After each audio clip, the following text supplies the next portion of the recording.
The fluorescent hum of the office died with a final click, leaving only the distant wail of Manhattan sirens slicing through the dusk. I leaned back in my leather chair, the kind that creaked like an old confession under my weight, staring at the skyline smeared orange by the setting sun. 42 years in this city, climbing ladders slick with ambition, and tonight felt heavier than the stack of unread reports on my desk. That's when the knock came, soft, hesitant, like a heartbeat skipping. "Mr. Harlan?" Alex's voice filtered through the door. Young and edged with something I couldn't place. Not nerves, exactly. More like the pull of a tide you don't fight. "Come in," I said, rubbing the bridge of my nose. The door eased open, and there he was, my intern, the kid who'd been turning heads since day one. 23, all lean angles and quiet fire, with that mop of chestnut hair that always looked like he just rolled out of bed plotting a revolution. Graphic design major from NYU, sharp as a fresh blade, but with eyes that held storms you wanted to weather. He hovered in the threshold, backpack slung over one shoulder, his button-up untucked like he'd been wrestling ideas all day. "Sorry to bother you this late. I just needed to talk about the campaign pitch." I gestured to the chair opposite my desk, the one with the faint coffee stain from last week's all-night. "Fire away. You've got 5 minutes before I turn into a pumpkin." A joke, but it landed flat, swallowed by the room's sudden quiet. Alex dropped into the seat, but he didn't open his notebook. Instead, he fiddled with the zipper of his bag, the metallic rasp echoing like a secret unzipping. The air between us thickened, carrying the faint scent of his cologne, cedar and rain, cutting through the stale office coffee that clung to my shirt. "It's not the pitch," he admitted, voice dropping low. "It's everything else." I leaned forward, elbows on the desk, the wood cool under my palms. Everything else, in a place like Harlan. And associates meant deadlines that bled into dreams. Clients who treated you like disposable ink. But Alex's gaze locked on mine. Hazel flecked with gold in the desk lamp's glow, and it wasn't burnout I saw. It was hunger, the kind that mirrors back your own buried aches. "Look, Alex, if it's the workload." "No." He cut me off, sharper than intended, then softened with a sigh that seemed to deflate him.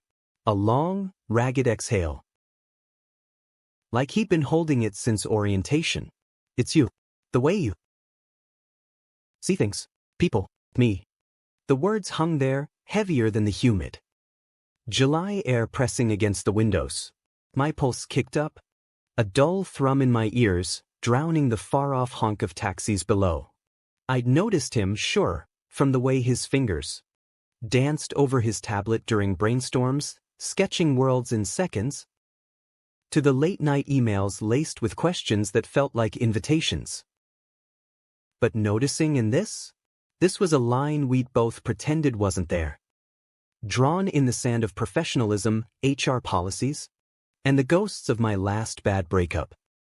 "Alex," I started, voice gravelly from disuse, "I'm your boss. This." "I know." He stood abruptly, chair scraping, back with a jolt that made us both flinch. Pacing to the window, he pressed a hand to the glass, fogging it with his breath. The city lights flickered on below, a million anonymous lives buzzing like fireflies. "Gotta know. But every day watching you command that room, all steady fire and no bullshit. It undoes me. And tonight, after that client call where you tore into them for skimping on the queer voices in the ad, it hit me. You're not just the guy signing my checks. You're the first person who's made me feel seen." His words cracked something in me, a fissure I'd sealed years ago after David, the architect who'd promised forever then ghosted for a safer life in the suburbs. The scent of rain from an earlier shower seeped through the AC vents, mixing with the leather of my chair, grounding me as my chest tightened. I rose slowly, crossing the room in 3 strides, stopping just short of him. Close enough to feel the heat radiating off his skin, to catch the faint tremor in his shoulders. "Seen how?" I murmured, the question slipping out before I could cage it. My hand hovered near his arm, fingers itching to bridge the gap. He turned, eyes searching mine, raw and unguarded. Like I'm not just some intern punching a clock. Like the parts of me I hide, the ones that ache for a guy who gets it, who fights for it, they matter.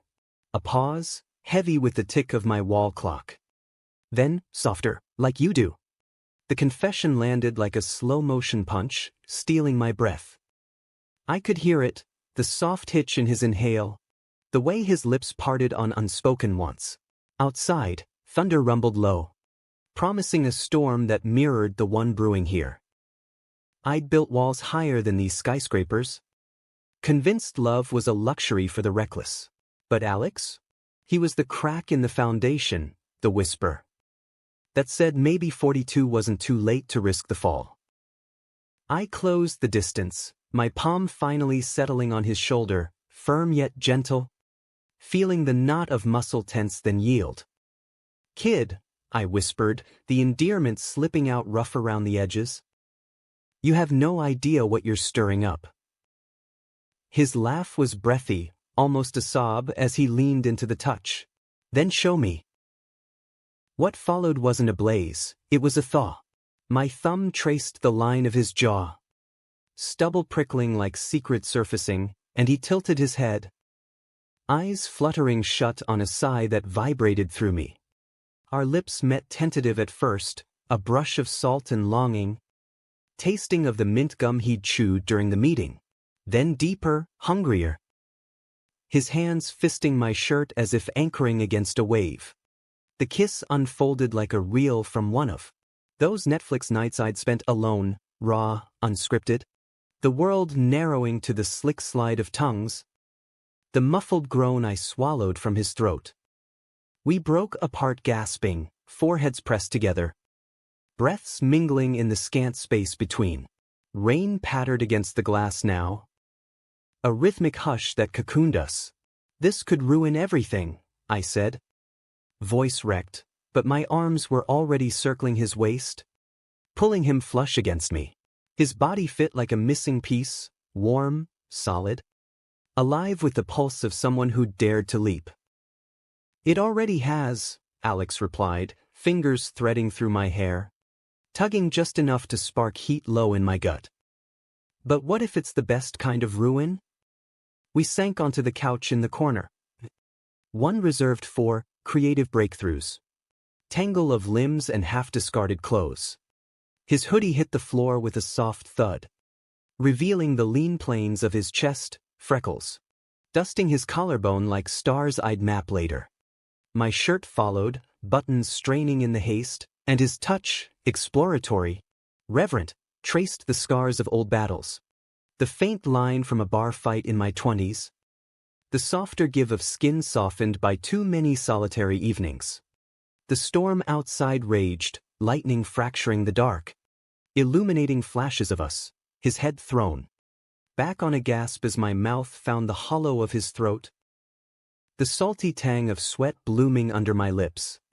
Sounds filled the room, the wet smack of kisses, the creak of springs under our shifting weight. His whispered pleas tangled with my name like a prayer. "Harlan, please." It was music, filthy and sacred, drowning the doubts whispering at the edges. But dawn crept in too soon, gray light seeping through the blinds like a reluctant witness. We lay spent, sheets twisted around us from the couch's impromptu bed. His head on my chest, heartbeat syncing with mine in lazy thuds. The air smelled of us, musk and rain, coffee. Grounds from the pot I'd forgotten to empty. Reality knocked gently at first, the intern contract on my desk. The office policy binder gathering dust, the what-if stacking like unpaid bills. "Alex," I said, voice hoarse from the night's confessions. "This isn't just a conversation anymore." He propped up on an elbow, hair mussed, lips swollen and grinning despite the shadows under his eyes. Good. Because I'm done pretending. His fingers traced lazy circles on my skin, grounding me.